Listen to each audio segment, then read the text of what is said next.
Según el Instituto Nacional de Estadística, cada vez nacen menos niños en España. En 2023, apenas 320.000 bebés, el peor dato de natalidad desde 1941.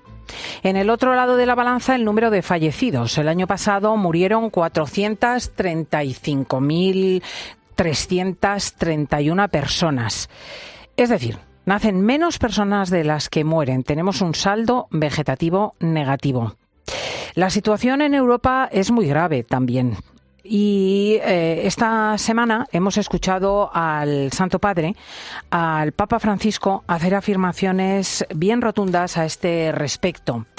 Participaba en un congreso italiano, los Estados Generales de la Natalidad, como lleva haciendo desde hace años, y ha dicho: cada regalo de un niño nos recuerda que Dios tiene fe en la humanidad, y ha subrayado con una frase muy rotunda que no son precisos gatos ni perros, sino niños.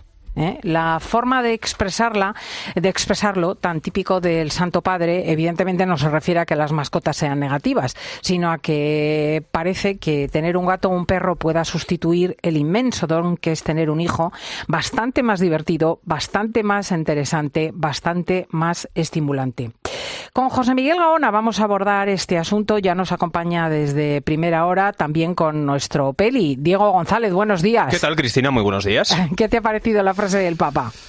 Muy gráfica. Muy gráfica y fiel a la realidad. Sí, porque creo que era en Nueva York, leía el otro día, que ya había más perros y gatos que niños en la ciudad de Nueva York. Y en España los hay más gatos y perros que niños. Don Alejandro Macarrón es además coordinador del Observatorio Demográfico del CEU-Cefas. Buenos días, don Alejandro. Buenos días, doña Cristina. A lo mejor nos puede hacer un pequeño informe somero de lo que realmente está pasando en el continente y en España. Somerísimo, nos vamos al garete si no nacen más niños. Más somero no puede ser, es que no hay... No hay reposición. Yo soy ingeniero, estudio cosas complicadísimas. Esto es, como diría, el mecanismo del chupete. Y ya que hablamos de niños, es que no tiene vuelta de hoja. O nacen más niños o la sociedad es completamente inviable. Y estoy completamente de acuerdo con el Papa. A mí muchas veces me preguntan por eso, ¿qué te parece lo de los perrijos, lo de que nazcan, que cojan la gente más perros y tal? Digo, a mí no me preocupa que haya muchos perros, el problema que me preocupa es que haya pocos niños. Y si son sustitutivos. Si son sustitutivos, eso es horrible para una sociedad, ¿no? Yo recuerdo que hace, lo menos, fíjese, 20 o 25 años estuve en Bruselas con Isabel San Sebastián, y ya nos dijeron entonces que se había perdido la batalla demográfica. Yo no sé hasta qué punto ahora mismo ya es sustituible la generación actual en Europa. Bueno, usted sabe que Winston Churchill da para todo tipo de frases, porque tuvo tantas brillantes, voy a recurrir a él, ¿no? Decía que el derrotismo es más peligroso que todas las divisiones acorazadas alemanas juntas, ¿no? Creo que no tenemos derecho todavía a tirar la toalla. Bueno, pero hay una cuestión de cifras. Sí, pero vamos a ver, la humanidad ha tenido hijos desde que existe, y antes los predecesores tenían descendencia, se ha tenido descendencia siempre, y solamente llevamos unas pocas décadas con baja natalidad, y no se ha hecho nada en serio para revertirlo. Se lo digo porque, por ejemplo, en Alemania, donde el esfuerzo a favor de la natalidad está siendo intenso hace muchos años, por lo menos 30 años, económico y publicitario valores, y cultural, ¿eh? Sí, pero si no se, o sea, el matrimonio, los hijos se tienen en matrimonio, sobre todo, es donde más se tienen, en matrimonios estables, teniéndolos prontos en la vida, abortando poco o nada, todo ese tipo de cosas, no hacen nada. O sea, todos los que están diciendo ahora mismo en Europa que apoyan la natalidad, en el núcleo gordo del asunto, que es que la gente se case joven, tenga hijos y, a ser posible, tenga familias para toda la vida, unidas, no se hace nada, porque eso no se atreve casi nadie a decirlo. No, hay un verdadero horror al compromiso. No es un tema de dinero. Vamos a ver, cuanto más prospera la sociedad, menos hijos hemos tenido.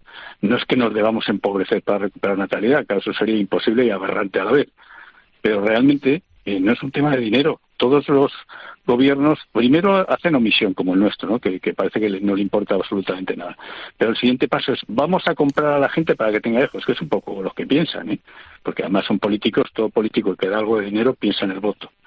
Bien, Eso es justo, porque es correcto el que la gente que tenga hijos haya que compensarla porque tiene un gasto para la sociedad desde su familia, porque está contribuyendo a ella. Eso es justo, que haya un trato fiscal bueno, pero en absoluto es suficiente, y a los hechos me remito. Y a la inversa, cuando no había nada, cuando no había ni ayuda ni nada, si toda la vida se han tenido niños, porque había otros valores. De hecho, sí que te dicen los jóvenes que el tema del dinero es muy grave, porque yo recientemente... Bueno, es un aspecto a tener en cuenta. Pueden decir lo que quieran, pero nos vamos a los barrios ricos, donde no hay problema de dinero, que la gente dice, lógicamente, es muy duro decir, es que no quiero tener niños y me da igual que todo se vaya al garete, porque como yo, el otro y el otro tampoco lo van a tener. Eso es muy duro decirlo. Entonces necesitamos acogernos a un chivo expiatorio, como dice Carlos Rodríguez Brown, a un clavo ardiente. Pero en las sociedades más prósperas, en Escandinavia, la natalidad está en caída libre.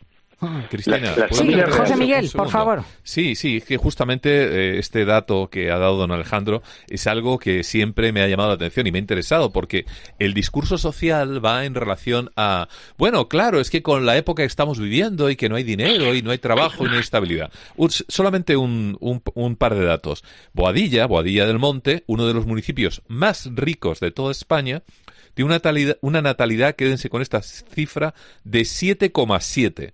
7,7, uno de los más ricos. Bien, la línea de la Concepción, que se caracteriza quizá por exactamente lo contrario, mucho paro, mucha pobreza, 8,8, es superior.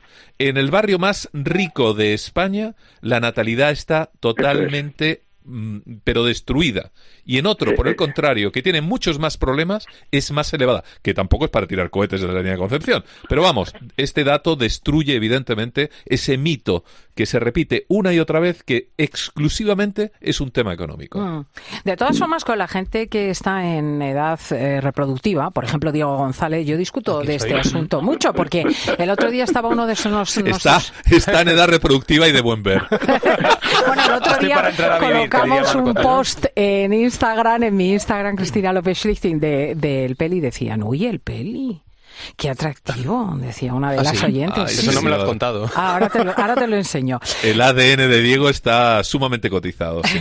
Bueno, Diego ha tenido guapo, un bebé, efectivamente, que tiene ahora, ¿cuánto tiene, Vampirín? 2,5, va a 2 años y medio. En septiembre. Y el otro día discutía con uno de nuestros técnicos que estaba en su misma edad y me decía, no, es que tener otro hijo es súper difícil. O sea, nosotros ganamos 1.000 euros cada uno, tenemos que pagar un colegio porque queremos pagarlo, tenemos que ayudar en consecuencia a un centro concertado, y la perspectiva no es la misma que antaño. O sea, realmente tú para tu hijo quieres un futuro que pasa por el bolsillo. Y esto también lo dice Diego. Es un aspecto a tener en cuenta. ¿Quién tiene más hijos en España hoy día? Bueno, pero desglósalo un segundo, Diego, para que podamos ver cuál es la posición de un joven en edad reproductiva. Es uno de los puntos a tener en cuenta. No digo que sea el más importante. Pero sí que es cierto que tú te pones a hacer cuentas mensuales. Nosotros, en el caso de mi mujer y yo, que somos los dos de fuera, no somos de aquí de Madrid, no tenemos una cobertura familiar, tenemos que hacer unos gastos mensuales bastante elevados. En caso de tener otro hijo, que sí que queremos tenerlo, y bueno, pues llegará cuando tenga que llegar, tendríamos que volver a hacer unas cuentas y ajustarnos mucho para poder tenerlo. Y para poder darle las mismas condiciones con las que le damos a Javier. ¿Los gastos que os preocupan cuáles son para poder...? El colegio, la chica, que es la que realmente nos hace una cobertura, porque tenemos que contratar a una persona que, en caso de que Javier se ponga malo, porque no queremos dejar de trabajar ninguno de los dos. No estamos nadie en casa. Entonces, el colegio tampoco es que tenga un horario extenso como para dejarle ahí y que tú puedas salir de trabajar e ir a por él. Necesitamos una cobertura en caso de que se ponga malo. Es prácticamente en esta persona que cuida de Javier y alimentación, ropa, colegios, es un gasto importante. ¿Qué nos dice el experto que dice que no es esa la cuestión? A ver, yo voy a ese dato que han dado de la línea, que es clarísimo, pero es que hay infinidad. La familia real española. Alfonso XIII tuvo 7 hijos, su hijo Don Juan tuvo 4, Juan Carlos 3 y Felipe tiene 2. Y en las demás familias reales 3/4 de lo mismo. Singapur, una renta per cápita insultante, ¿no? Como diría Ortega, ¿no? Tiene 1,1 hijos por mujer, 1,2. O sea, te vayas a donde te vayas, la gente que tiene dinero tampoco tiene hijos. O sea, eso no quita que efectivamente ese tipo de problemas que decimos de la precariedad de los jóvenes, de la vivienda, claro que hay que resolverlos. Entre otras cosas, también porque nos tendría que preocupar por su incidencia en la natalidad, porque la baja natalidad como sociedad nos hace inviables. Claro. No sabemos qué pasará con el clima, no sabemos qué pasará con no sé qué, pero esto es seguro. Hemos perdido ya, se han perdido ya 1,5 millones de españoles autóctonos en los últimos 12 años por más muertes que nacimientos, porque las cifras totales de diferencia entre muertes y nacimientos están maquilladas al alza porque los inmigrantes tienen mucho más hijos de lo que se mueren, tienen más fecundidad que nosotros y además son más jóvenes en promedio, nosotros digo los españoles de aquí, ¿no? Uh-huh. ¿Vale? Y no son millonarios, con lo cual evidentemente hay otros factores que influyen. Me refiero, vienen gente con pasta, pero me temo que es un poquito nada más. Vamos a ver, solamente tienen alta fecundidad entre los inmigrantes también los musulmanes. Los otros tienen la misma que los españoles. En España solamente tiene alta fecundidad, por simplificar, los musulmanes, la gente muy religiosa, la gente que es del Opus Dei, Comunión y Liberación, Camino Neocatecumenal, etcétera, gente que sigue siendo muy religiosa, que ahora les llaman ultracatólicos. Sí. Ahora somos ultracatólicos. Los que vamos a misa los domingos somos ultracatólicos. Y fachas. Sí, la fachosfera. Y supongo, no tengo datos, que los gitanos siguen teniendo más fecundidad que la media. De eso no tengo datos, del otro sí tengo datos. Y tengo datos, calculados al milímetro de lo que es. Solamente tienen más hijos, entre 2 y 3 hijos, tampoco tienen 8. Los musulmanes, la gente de Marruecos, de Argelia, de Pakistán, de Bangladesh, del África negra musulmana, porque también tenemos gente del África negra que no son musulmanes, que vuelven a tener menos hijos que los musulmanes, incluso entre los africanos subsaharianos. Es distinto de los que vienen de países que no son musulmanes, de los que son como Malí o Senegal, prácticamente todo el mundo musulmán, ¿no? Entonces, ¿eso por qué es? Pues porque tiene unos valores. Y luego, otro dato de esos que es apabullante. Yo cuando empecé a estudiar estos temas, en la guerra civil, el peor año de la guerra civil, el efecto de la natalidad fue el último, ¿no? El 39, porque ya está toda España destrozada y los niños nacidos en el 39 están concebidos prácticamente todos en el último año de guerra, ¿no? De la primavera del 38 a la primavera del 39. Bueno, es que nacían muchos más niños que ahora en España. Qué interesante. 20 millones menos de habitantes. O sea, que hay como como una pulsión vital que está muy baja, ¿no? Claro, yo por ejemplo pienso nosotros, nuestra generación, los baby boomers, ¿no? Que yo nací en el 1965 y que teníamos compañeros en el cole a mansalva con 4 hijos, 5 hijos los padres, familias con 6 hijos con total naturalidad. O sea, había como un deseo vital de tener hijos y de seguir adelante. O sea, se refiere más bien a eso la cuestión, ¿no? Sí, y luego por otra parte, en el mundo actual, como la mortalidad infantil y juvenil es prácticamente nula, realmente con que se tuviesen 2 hijos de media bastaría para que la sociedad se mantuviese bien. O sea, si no hace falta, no hay que pedir a la gente tengan 8 hijos porque si no, eso es en el pasado. 2,1 exactamente. Sí. Diego, escucha la sabiduría de Alejandro. Diego, vete a casa ahora mismo. Pero ¿cuál sería el cambio cultural que diese impulso a ese entusiasmo reproductivo? A ver, yo creo que hay que recuperar, hay una parte, como en todos los elementos de motivación, que tienes que conseguir ir a por lo bueno y evitar lo malo. ¿Qué es lo bueno? Pues lo bonito que es tener familia, tener niños, lo que nos encanta, porque los niños pequeños nos encantan, porque es un modelo a la larga mucho mejor de vida, el tener una familia como toda la vida, con niños y con bastantes, y con hermanos y tal, que lo contrario. ¿Y cuál es lo malo, no? Lo malo es quedarte solo, la soledad no para de crecer en España. En España se ha multiplicado por 6 el porcentaje de españoles que viven solos en los últimos 50 años, y no solo en España. Es que la soledad es brutal, la soledad, digamos, de no tener hijos, la soledad de no tener hermanos, ese tipo de cosas. Malísimo para la salud mental.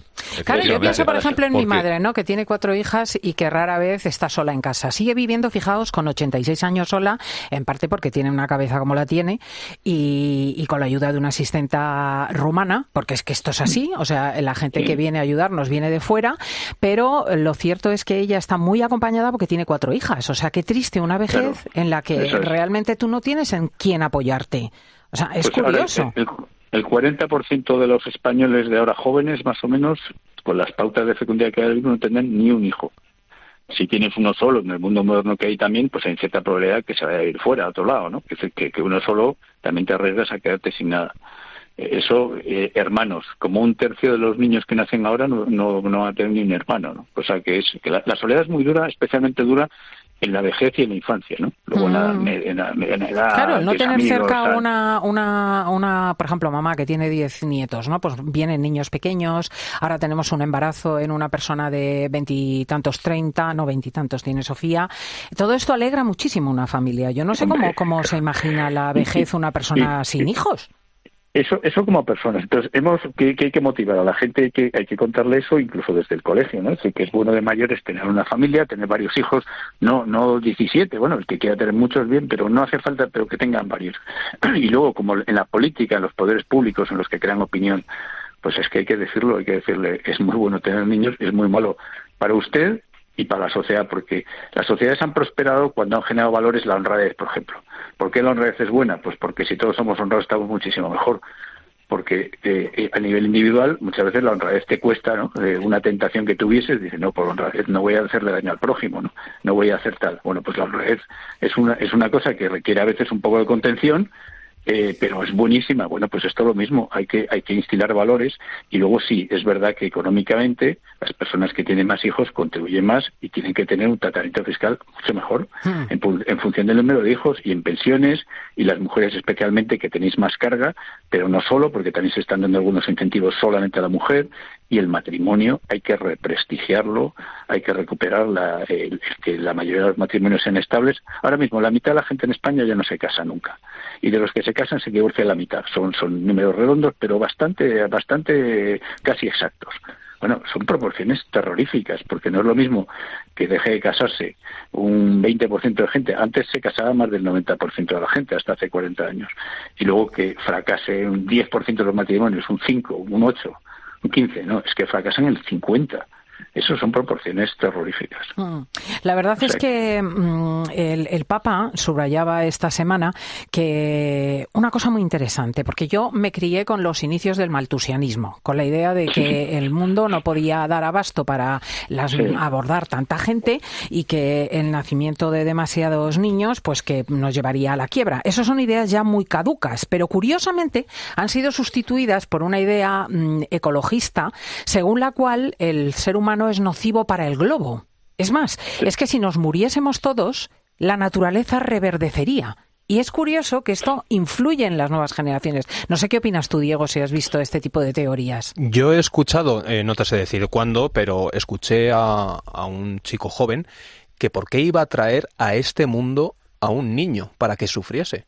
Sí. Esto lo digo mucho. Tal y como estaba el mundo, ¿para qué lo iba a traer? Eso está ligado con conceptos que hasta hace relativamente pocos años o quizá incluso pocos meses parecían surrealistas, pero que cada vez veo más profesionales que manejan. Uno de ellos es la ecoansiedad, de la cual yo, me reía un poquito, que eso está influido muchísimo por los medios de comunicación, pero en ocasiones parece que somos víctimas de algún plan perverso, de esos quizá clubs de influyentes millonarios que se reúnen en Suiza una vez al año para planificar toda esta historia. Cuando voy por Nueva York, justamente, que lo habéis mencionado al principio del programa, y veo parejas empujando un cochecito de niño, y cuando tienes la ternura de mirar a ver la carita del niño y ves un chucho que te está mirando con la lengüita fuera, pues evidentemente dice, pero para empezar, fijaros qué curioso desde el punto de vista psicológico, qué necesidad, excepto que a lo mejor el perro tenga alguna tara física, pero muchas veces no lo parece,